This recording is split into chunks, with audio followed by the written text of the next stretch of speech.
When we're learning from our head and we're trying to remember with our head, we are so inundated. How do you manage your time? How do you be more productive? How do you make more money? How do you buy more for less? It's all about the industrialization. And in the industrial age, we're like mass production. And now we have the information age. Dump, dump, dump, dump. And so the only way that we're going to be able to filter out what really is important for our well-being, for our life-serving energy, for our authentic place in the world is to check in with that place in our being that says, yes, this is for me. It's kind of like muscle testing. Our body has this innate truth response to it. Yes, this is good for me. No, this isn't good for me. We can come across information and it's like it helps us remember something that we already know. I believe all of our healing, all of our information is already encoded in our body. We've been around for thousands of years. It's a matter of like turning on that switch that helps you remember, and then things just seem so much easier to retain and learn because it's not from our cultured, I'm trying to regurgitate information. It's more of a, yes, this resonates with me. All of the information in the world comes to us energetically. And so it's about learning how this information filters through our body and trust it. So as you breathe into the sensations, and I'll quote Einstein again, because he says, all energy can't be created or destroyed, only transformed. So as a lot of the behavioral optometrists will say, and Diane, you were saying, I was under so much stress when I first got my first pair of glasses, and most people are. There's all this energy that our species, for whatever reason, because of the industrial age and the information age, we are bombarded with so much stuff. And our nervous system goes, oh my God, like, how do I function? Because we're not really machines. We are sentient beings that are energetically informed. As we allow energy in our body and to sit with the energy without trying to figure it out, it just moves and it gives us spontaneous insight and information. So we're all connected to this field of information. I call it more the collective consciousness. It's awareness that we all have access to. It's kind of like the 100th monkey. You guys ever heard of that? There's a monkey in Brazil and he learns to wash his potato in sea salt water, and potatoes with salt, that tastes really good. And then another monkey off in Australia, I don't think they have monkeys, anyway, wherever else it was, starts to do the same thing within the same week, but they're not physically connected. And I've heard that. yeah, so people like Greg Braden, who wrote The Spontaneous Healing of Belief and all of those things, they will actually say that there is so our pineal gland is right in the middle of our head. And he says that there's a space actually between the brain matter and the actual bone that energetically is like a antenna for this information. It's much like the mycelium. Have you guys watched, and I highly recommend watching the video Magic Fungi or Fabulous Fungi.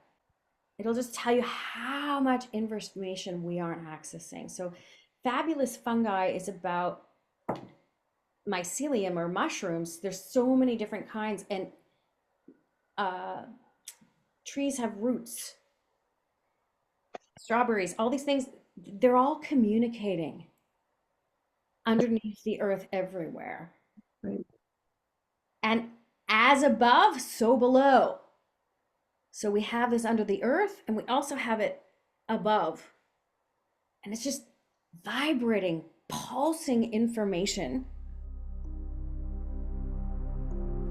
And what we know about these mycelial networks is they're learning membranes. These are self-learning and network-based organisms that can share and store knowledge.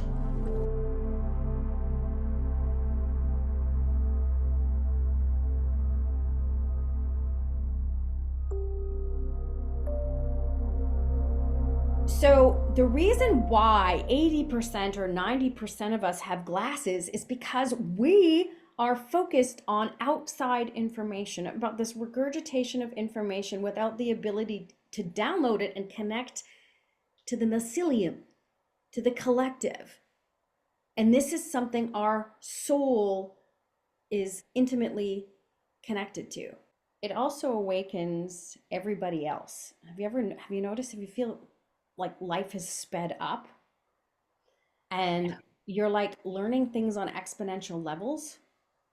Well, as we start reducing our prescriptions in a soulful way, more information downloads that is inner resonantly true, because you already know. The universe is ever unfolding. They call it creation for a reason, and we're co-creators. But to create, you have to be able to venture into the unknown or something new. So the industrial age and the information age doesn't allow us to access that information.